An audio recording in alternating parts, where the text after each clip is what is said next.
Kingdom Keepers, series about a group of 5 teenagers who protect Disneyland from villains and Kingdom Keepers. You know the name of it. The Return, Book 1, Disneylands, right? Excited about that? I see a lot of books out there. A lot of you already have them. Fantastic. Okay. So we know in that book, the defeat of the overtakers behind him, the 5 teenagers known as the Kingdom Keepers should be celebrating. By all accounts, they saved Disneyland from certain destruction. Why then did their mentor leave them one last puzzle for them to decipher? Right? The keepers must solve a puzzle of the past or be crushed under an evil that makes the overtakers seem like gentle souls. So everybody, please help me give a great, warm Miami welcome to Mr. Ridley Pearson.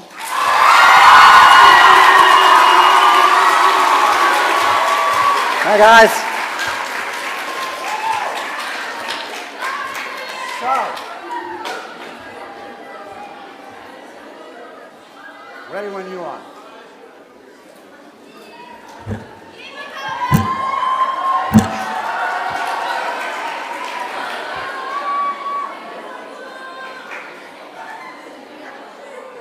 Hey, there it is. How many of you have been to Walt Disney World? Whoa!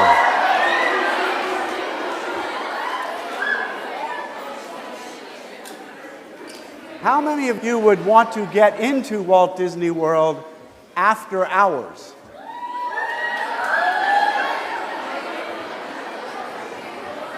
Me too.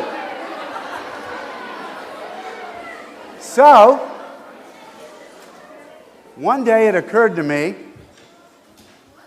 what if I could get 5 teenagers inside Disney World after the park closed, only to discover that there were Disney villains battling the Disney good characters, and this had been going on for 50 years.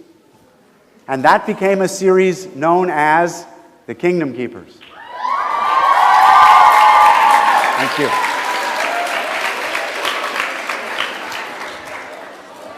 In order to write the book, I like to put fact in my fiction.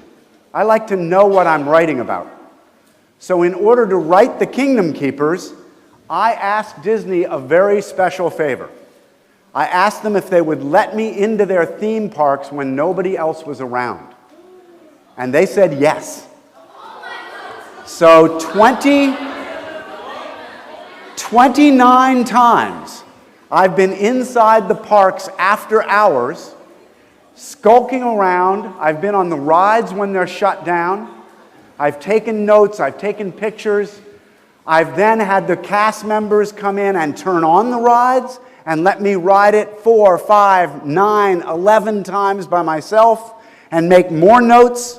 And then I go back to my office and I write a chapter about all the things that terrified me while I was there.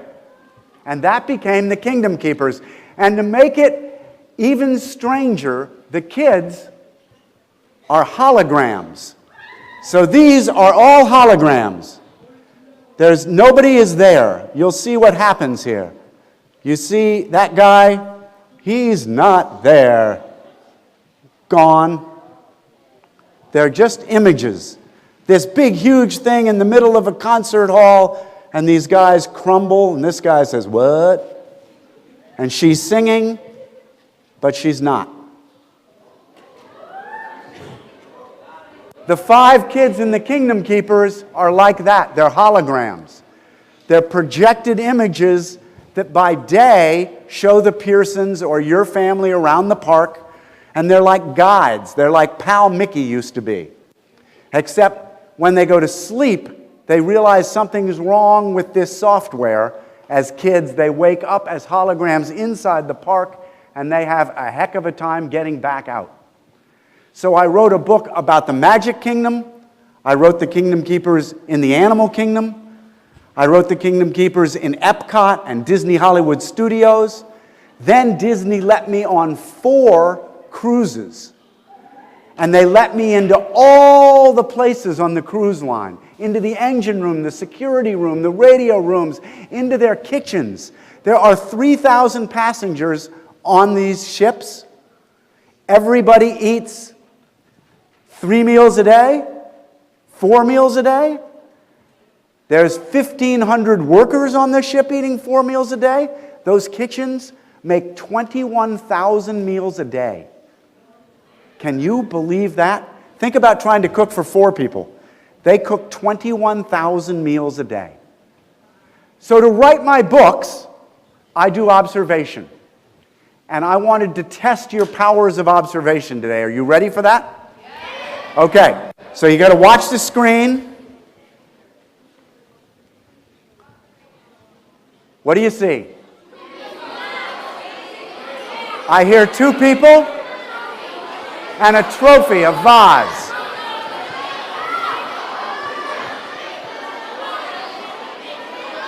Okay. So the deal is when I raise my hand, we're going to be quiet. That way we can have some fun. So you were right. There are 2 faces and there's a vase. The faces are in white, the vase is in black.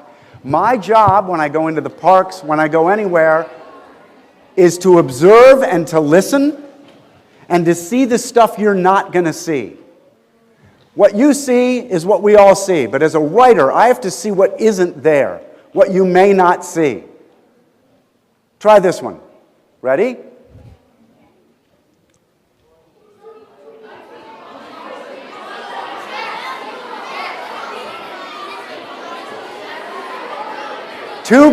There's a black shadow of people, and there are chess pieces in white.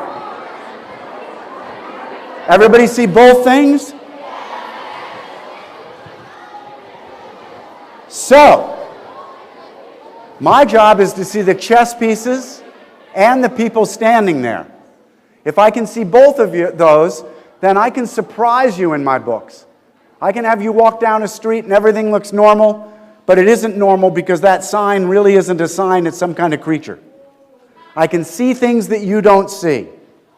So check this out. Now, I have written a series called Peter and the Starcatchers with Dave Barry, which is about how a boy becomes Peter Pan. There are 4 or 5 books in that, and it's been made into a really cool play that's traveling all around the country. But I wrote it with this guy who lives here, Dave Barry. Very funny guy, and one of the smartest people you'll ever meet. And what's interesting about Dave is he can take the most normal thing and twist it into being something really funny. And because I come out of the mystery world, I see a normal thing, and I will twist it into suspense or crime or how to kill somebody. So Dave and I are very different. But Dave's brilliance is, we once ate this boring lunch together. The waiter was really mean to us. And I read about it in the Miami Herald 3 weeks later, and he had made it seem so funny. I was there. It was not funny. This guy was mean. But Dave made it seem so funny. So part of observation is seeing reality and then twisting it. Like putting 5 kids inside Disney World and then having the villains come after them. So what do you see? 2 women? One with maybe a chef's hat on or something? Not the most attractive women in the world? Maybe wouldn't be your go-to gal for the prom? But if we twist reality, things change. 2 old dudes.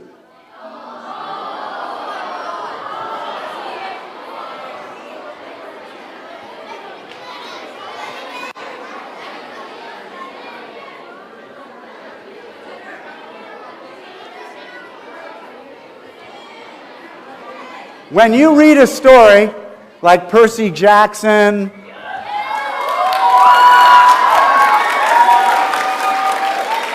or The Descendants, or The Kingdom Keepers, you will read about victory and, not failure, victory and defeat. And we're going to get to that. First, we're going to see a bunny in a snowstorm.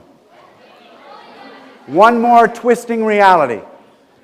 Nothing to do with victory or defeat. What do you see? A frog. But you're not twisting reality. You need to twist reality and see the horse.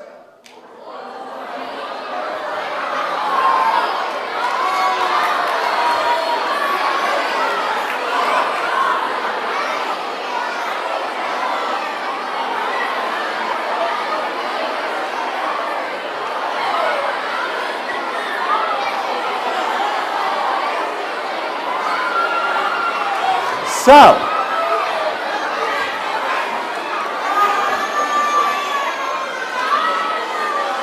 when I go into Disney World, and it's 3 o'clock in the morning and it's pitch black and I'm half scared out of my wits, I look for ways to twist reality. And here's the victory and defeat. Victory in black, defeat in yellow.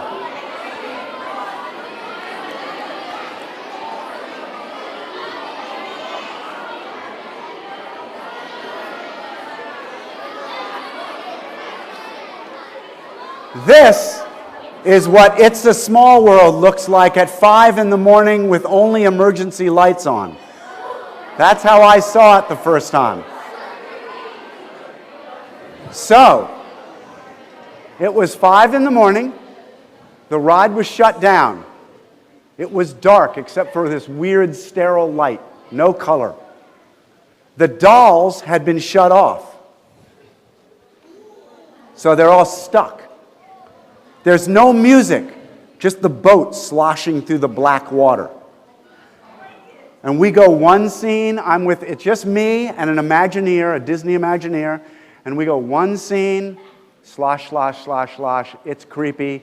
2 scenes, slosh, slosh, slosh, slosh, slosh. In the 3rd scene, out of the corner of my eye, 2 of the dolls did this. And I jumped about 2 feet out of the boat. And when I landed, the guy I was with said, "What's with you?" And I went,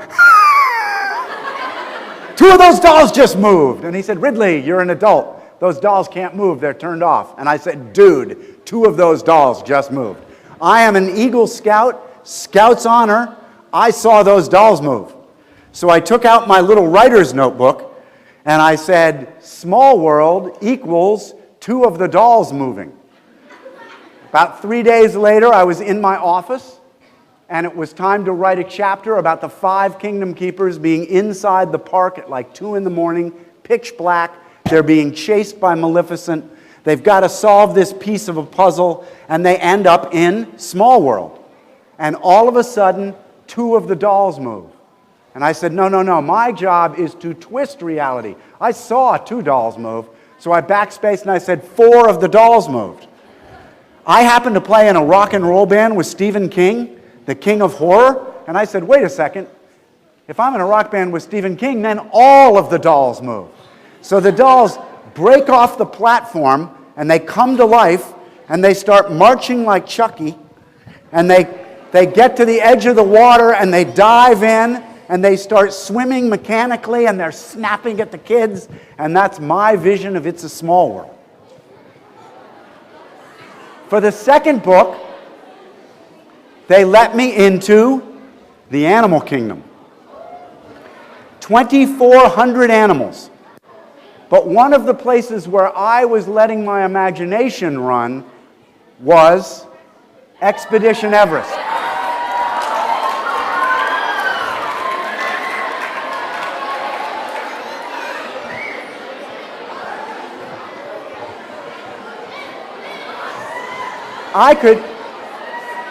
I could easily see Expedition Everest as the final act. In any story, there are 3 pieces: a beginning, a middle, and an end. That sounds easy, and it's one of the hardest parts of constructing a story: beginning, middle, and end. And I could see the end taking place in Expedition Everest, but I wanted to go in there when it was shut down. So Disney found the guy who built it. and he was to be my guide. And we met there at maybe 4:35 in the morning, and it took 2.5 hours to walk. We had to walk this is inside, we had to walk all the way up to the top, follow the rail the whole way. He told me all the tricks and stuff it does. It's an engineering marvel.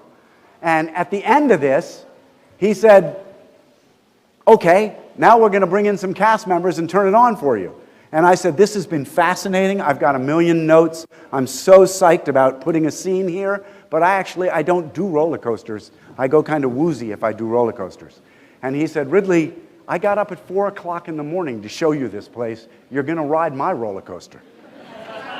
So they started up the thing. They put me on alone and sent me off in the dark at 8,000 miles an hour. A guy who doesn't like roller coasters, and we're going upside down. And finally, you bust out of the mountain, and there are these broken rails. And I'm looking 200 feet down, and I'm going, ah! And I could just see these old guys down on the platform going, they thought they were doing so funny. Then, after it does the rail thing, it backs up 45 miles an hour.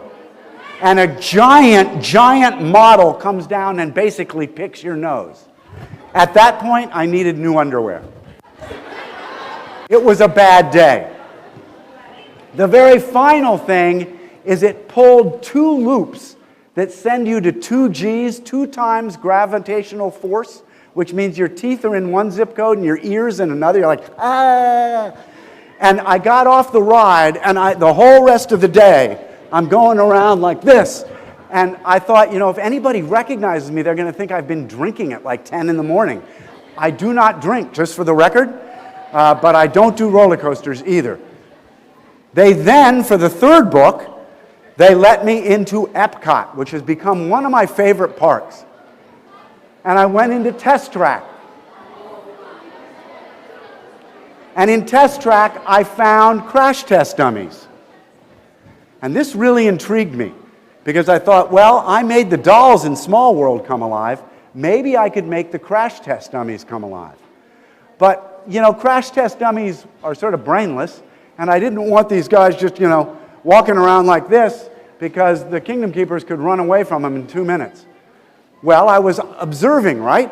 I had my observation head on. And at about 7:30 in the morning, if you've reserved it a year in advance or something, your family can rent Segways and tour around Epcot when no one's there. So at about 7, I walk out of one of the rides, and there are all these people riding Segways, and I said, crash test dummies, Segways. Crash test dummies, Segways.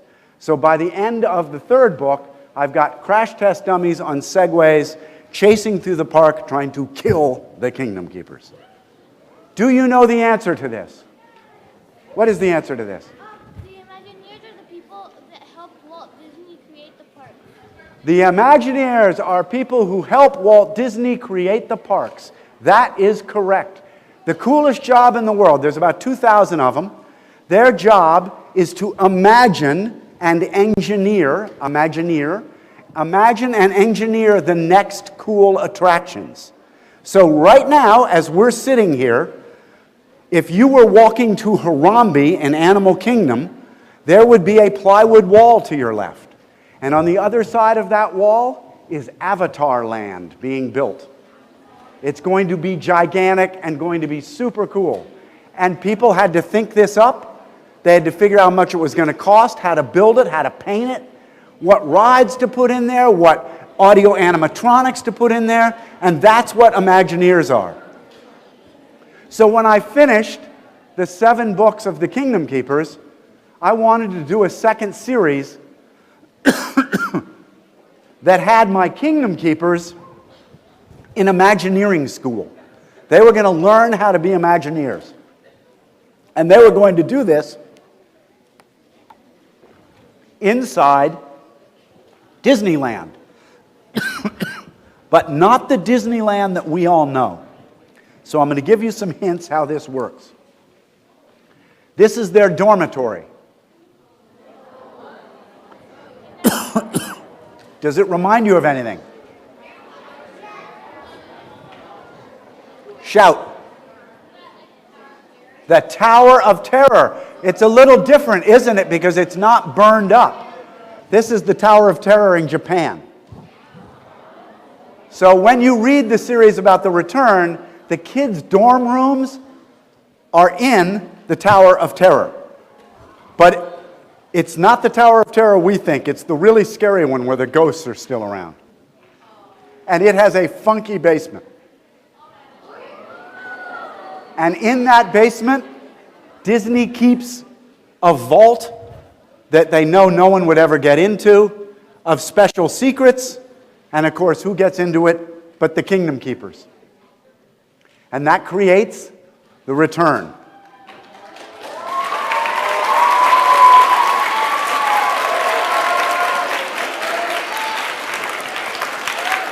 And here's what's really special about it.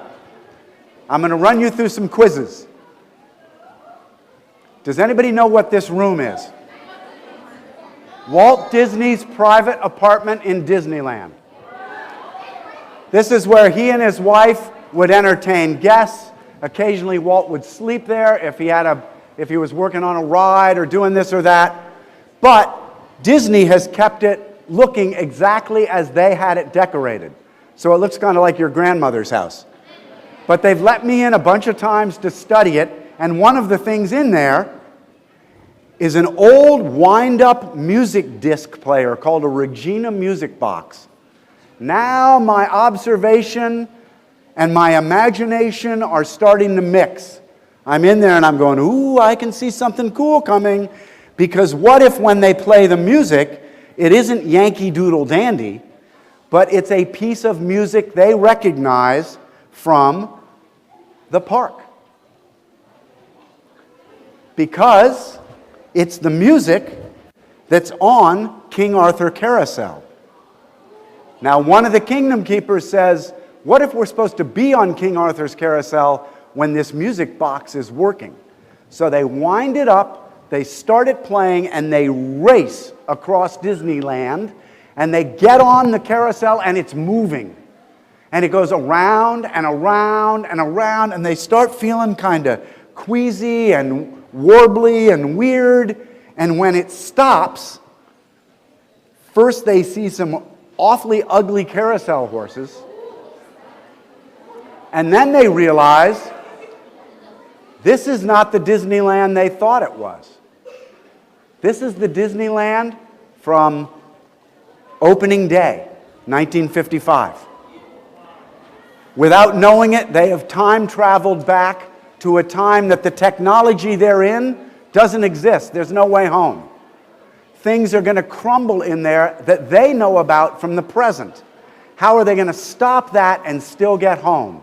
And that's what the 3 books of the Return are about. I got to go into Disney archives and study all about Disney in the 1950s. They let me into a room that has 4 million photographs in it. They showed me about 2,000 of them on opening day. It was simply an unbelievable experience, and it's all ended up in the Return. And then coming this March is the 2nd book called Legacy of Secrets. So I have the best freaking job in the universe. But how do I get my books done? The way I get my books done is I don't write my books, I rewrite my books. So I'm going to give you a clue now. You can forget about the Kingdom Keepers, and I'll have to kill you later. You can forget about Peter and the Starcatchers, and I'll hate you forever. But don't forget this. If you're doing a single draft of your paper and turning it in, it's not your best work. I've published 51 novels. I've never had a novel accepted by New York that wasn't at least 4 full rewrites. So if you're reading a Kingdom Keepers book that's 400 pages, I've written 1,600 pages at a minimum in order to get it published.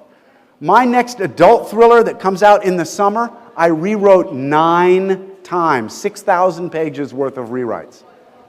So this is a page from a first draft of Dave Barry's and my version of Peter and the Starcatchers. And the reason I put it up there is not so that you read it, but so that you see how much work was done to it by the time it was published. We emailed these back and forth 6, 7, I think chapter 59 and Peter and the Starcatchers went back and forth 11 times. So this is how it looked. When it was published, it was different. And what you're going to see is the letters in blue were added and the letters in red were deleted by the time it finally was published as a book. You can see very little of the first draft, which is black, remains. It's mostly thus. Basically, the whole thing has been rewritten by the time it's good enough to be published. So the thing I can help you with is if you're willing to have the patience to go through your papers a second or a third time, rearrange your thoughts, tighten your sentences, you will get better grades than everybody else. Because most of the people in here aren't going to bother. They're going to be too lazy. And you're going to be the student who isn't lazy, and you're going to do 3 drafts and see that B that you were getting go up to an A. See the C you were getting go up to an A minus. You can do this all the way from now through college. The one thing you'll find, whether you want to be a professional athlete or an Imagineer or a plumber or a movie star, the one common skill to every job out there is writing. You all have to be good writers. You don't have to be novelists like me. You don't have to be screenwriters. You have to be good writers. So I hope you'll all work on that. The more you read, the smarter you get. I've had a blast. Thank you.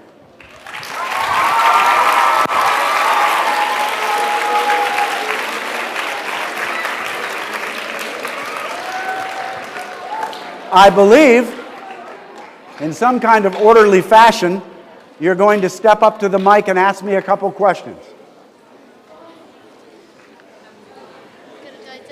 I think it's on. Oh, okay. Let's be quiet so we can hear the question.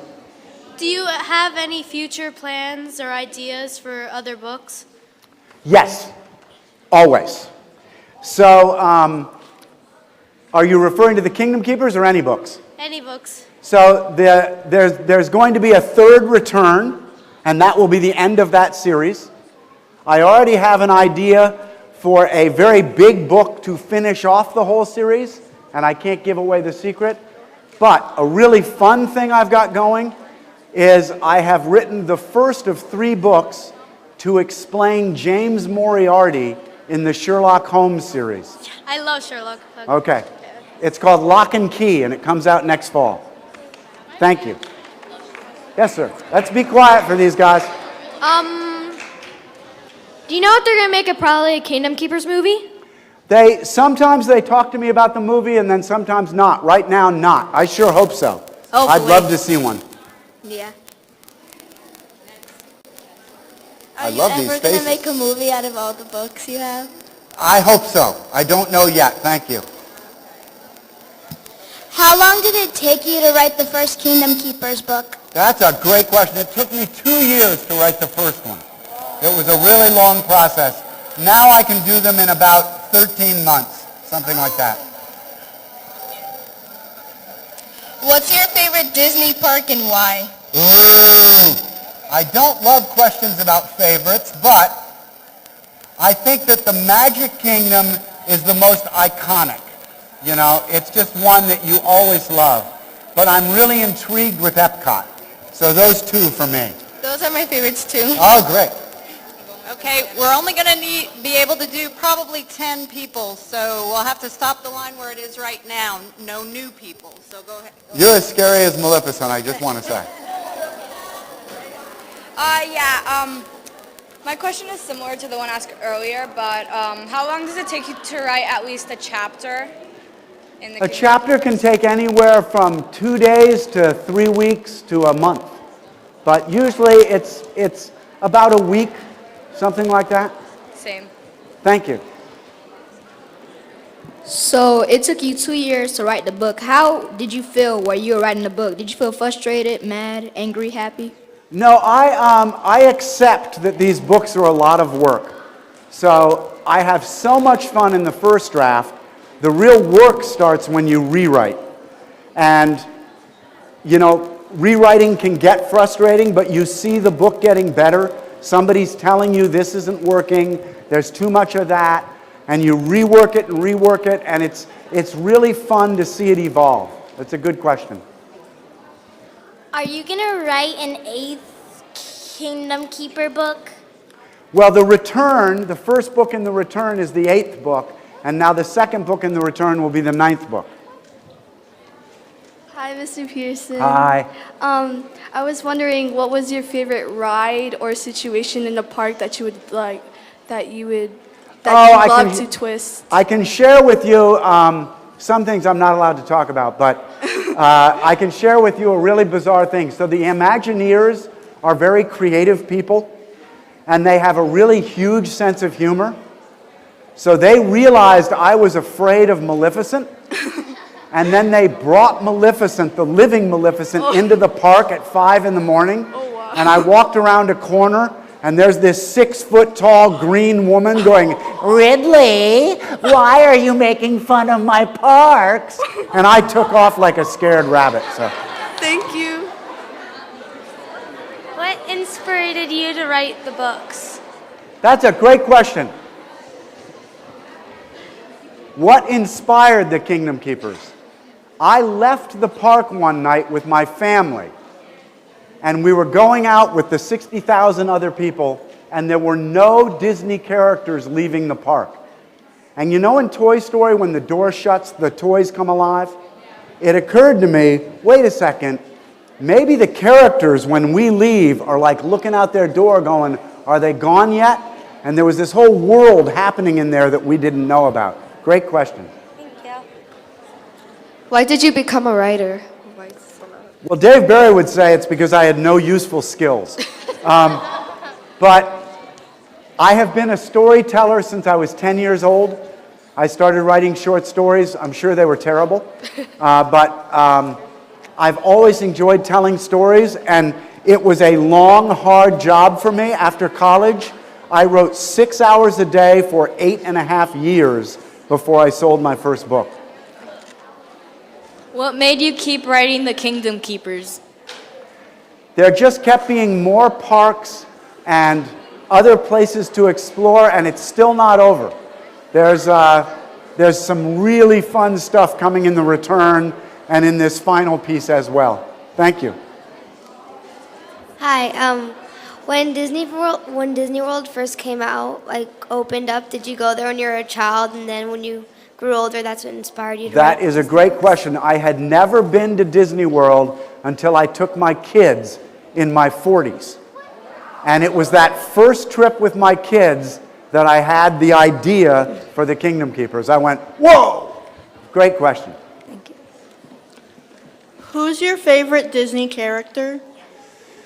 You know, I don't love favorite questions, but my favorite villain is Chernabog, because Disney said that he was the most evil villain he'd ever created, that he eats people's souls. That's what Walt Disney said. And any number of princesses and characters like that. I've taken a special liking to Stitch, because Stitch knows me. And when I go into the parks, Stitch actually comes running up to me and hugs me. And he can't talk, but he hugs me, and I say, you know, you're in my books. And he goes. So I've taken to really liking Stitch. Have you been on TV? What's that? Have you been on TV? I have been on TV. I'm on Disney 365s. I don't know if you've seen any of them, but I've been on about 5 of them. They're really fun. And I've been with Joey from Liv and Maddie on 2 of them. So Joey and I have become kind of friends. Yeah. How was the experience there when nobody else was there at the park? Yeah. How would you think it is? Keep the mic. How would you think it is? Scary. It's really different. It's dark. There's no music playing. There are no people in there. And yet it's perfect. So it seems like a ghost town. It's really scary.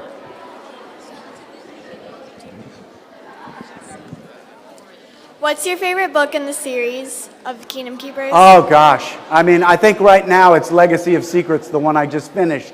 But because the first book brought me into the parks after hours for the first time, that'll always be a really special book in my heart. So, thank you. Thank you all for your questions. I appreciate it. Let's thank Mr. Ridley Pearson for being here. A round of applause.